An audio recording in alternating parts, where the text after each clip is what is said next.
ஹரி ஓம். எல்லாத்துக்கும் நமஸ்காரம். இந்த பகவத்கீதா சீரீஸ்ல இப்போ நம்ம 5வது அத்தியாயத்தில் இருக்கிற 16வது ஸ்லோகத்திலிருந்து கற்றுக்கலாம். ஞானேன தூ ததஜ்ஞானம் ஏஷாம் நாஷிதமாத்மனः तेषामादित्यवज्ञानं प्रकाशयति तत्परम्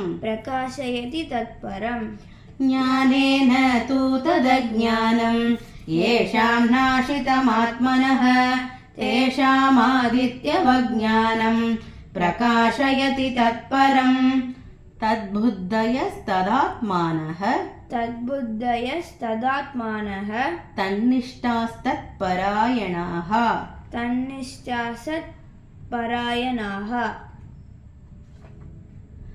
गच्छन्त्य पुनरावृत्तिं ज्ञाननिर्धूतकल्मषाः तद्बुद्धयस्तदात्मानः तन्निष्ठास्तत्परायणाः गच्छन्त्य पुनरावृत्तिं ज्ञाननिर्धूतकल्मषाः विद्या विनय संपन्ने ब्राह्मणे गविहस्तिनि शूनि चैव स्वपाके च पंडिताः समदर्शिनः विद्या विनय संपन्ने ब्राह्मणे गविहस्तिनि शूनि चैव स्वपाके च पंडिताः समदर्शिनः इहैव तैर्जितः सर्गो येषां साम्ये स्थितं मनः निर्दोषं हि समं ब्रह्म तस्मात् ब्रह्मणि ते स्थिताः इहैव तैर्जितः सर्गो येषां साम्ये स्थितं मनः निर्दोषं हि समं ब्रह्म तस्मात् ब्रह्मणि ते स्थिताः न प्रहृष्येत् प्रियं प्राप्य नोद्विजेत् प्राप्य चाप्रियम् स्थिरबुद्धिरसम्मूढो ब्रह्मविद् ब्रह्मणि स्थितः न प्रहृष्येत् प्रियं प्राप्य नोद्विजेत् प्राप्य चाप्रियम् स्थिरबुद्धिरसम्मूढो ब्रह्मविद् ब्रह्मणि स्थितः बाह्यस्पर्शेष्वसक्तात्मा विन्दत्यात्मनि यत्सुखम् स ब्रह्मयोगयुक्तात्मा सुखमक्षयम् अश्नुते बाह्यस्पर्शेष्वसक्तात्मा विन्दत्यात्मनि यत्सुखम् स ब्रह्मयोगयुक्तात्मा सुखमक्षयम् अश्नुते ये हि संस्पर्शजा भोगा दुःखयोनय एव ते आद्यन्तवन्तः कौन्तेय न तेषु रमते बुधः ये हि संस्पर्शजा भोगा दुःखयोनय एव ते आद्यन्तवन्तः कौन्तेय न तेषु रमते बुधः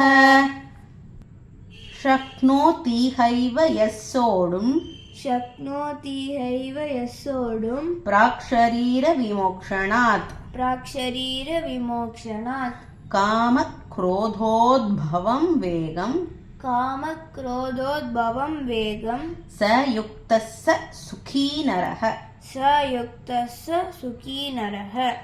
शक्नोतीहैव यः सोढुम् प्राक्शरीरविमोक्षणात् कामक्रोधोद्भवं वेगं स युक्तः स सुखी नरः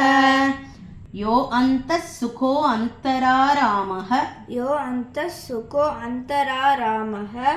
तथान्तर्ज्योतिरेव यः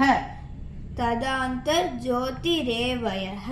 स योगी ब्रह्मनिर्वाणं स योगी ब्रह्मनिर्वाणं ब्रह्मभूतो अधिगच्छति ब्रह्मभूतो अधिगच्छति यो अन्तः सुखोऽन्तरारामः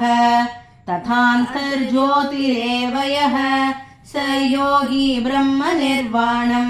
ब्रह्मभूतोऽधिगच्छति लभन्ते ब्रह्मनिर्वाणं लभन्ते ब्रह्मनिर्वाणं ऋषयः क्षीणकल्मषाः क्षीणकल्मषाः छिन्नद्वैधा यथात्मानः यथात्मानः सर्वभूतहिते रताः लभन्ते ब्रह्मनिर्वाणं ऋषयः क्षीणकल्मषाः छिन्नद्वैधा यथात्मानः सर्वभूतहिते रताः कामक्रोधवियुक्तानां यतीनां यतचेतसाम् अभितो ब्रह्मनिर्वाणं वर्तते विदितात्मनां कामक्रोधवियुक्तानां यतीनां यतचेतसाम् अभितो ब्रह्मनिर्वाणं वर्तते विदितात्मनाम् स्पर्शान् कृत्वा बहिर्बाह्यान् चक्षुश्चैवान्तरे भ्रुवोः प्राणापानौ समौ कृत्वा नासाभ्यन्तरचारिणौ स्पर्शान् कृत्वा बहिर्बाह्यान् चक्षुश्चैवान्तरे भ्रुवोः प्राणापानौ समौ कृत्वा नासाभ्यन्तरचारिणौ यतेन्द्रियमनोबुद्धिः मुनिर्मोक्षपरायणः विगतेच्छा भयक्रोधो यः सदा मुक्त एव सः यतेन्द्रियमनोबुद्धिः मुनिर्मोक्षपरायणः विगतेच्छा भयक्रोधो यः सदा मुक्त एव सः भोक्तारं यज्ञतपसां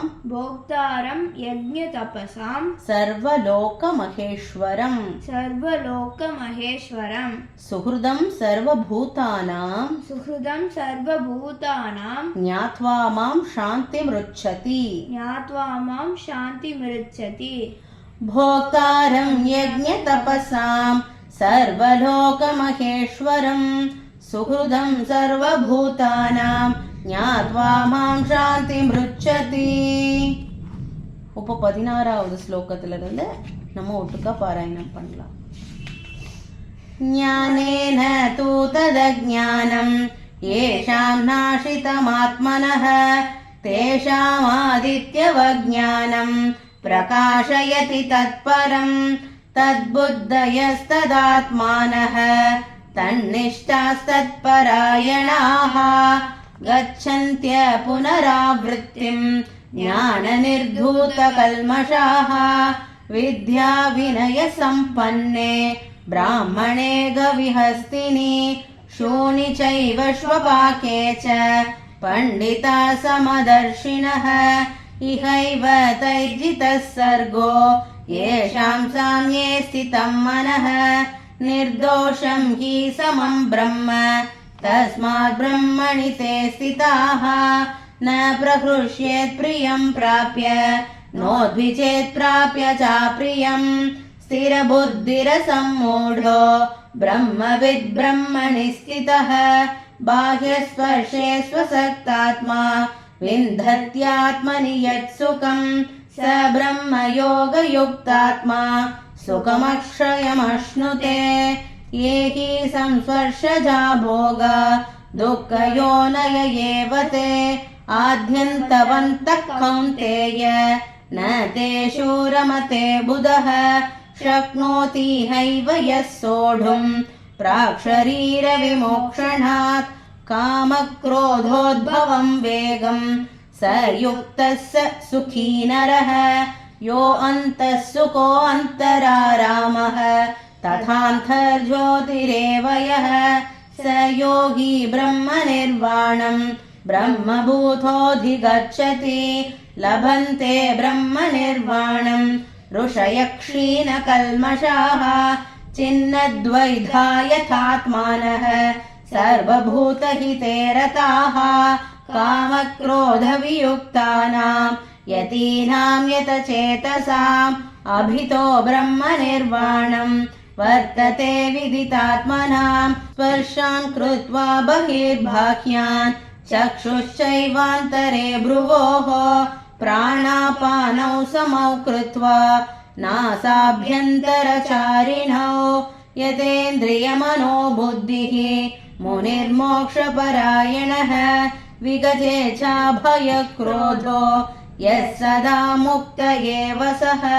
भोक्तारं यज्ञतपसां सर्वलोकमहेश्वरं